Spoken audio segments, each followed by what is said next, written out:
धन्यवाद छ।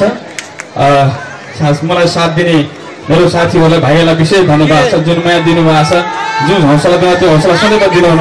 मेरो आमाहरू देखिरहेको छु मैले, हुन त मेरो गीत पनि थियो एउटा, आमा तिम्रो दुधको भाडा तिर्न सकिन, सधैँ तिमीलाई रुवाएर बाँचौ म किन। यहाँलाई पनि धेरै सम्मान छ, धेरै माया छ।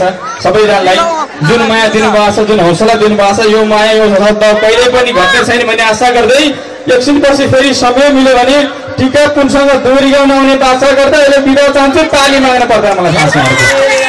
धन्यवाद, नमस्कार। धेरै धेरै धन्यवाद छ।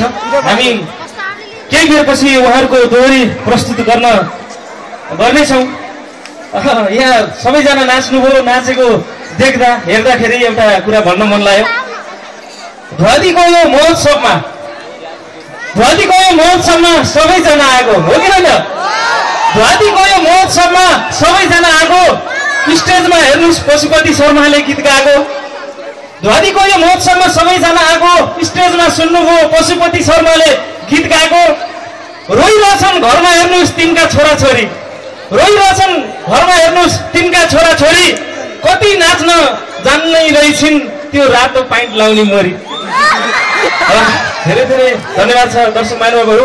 हामी अब एउटा प्रस्तुति, यो पृथक प्रस्तुति हो, एकैछिन बस्नु होला। बुवा आमा दाजुभाइ दिदीबहिनीहरूलाई एउटा हास्य प्रस्तुति निम्ताउँदैछौँ स्टेजमा। तपाईँहरू यतिन्जेल सुन्नुभयो, नाच्नुभयो, गाउनुभयो, रमाइलो गर्नुभयो, अब हाँसेर घर जानुपर्छ। यो हास्य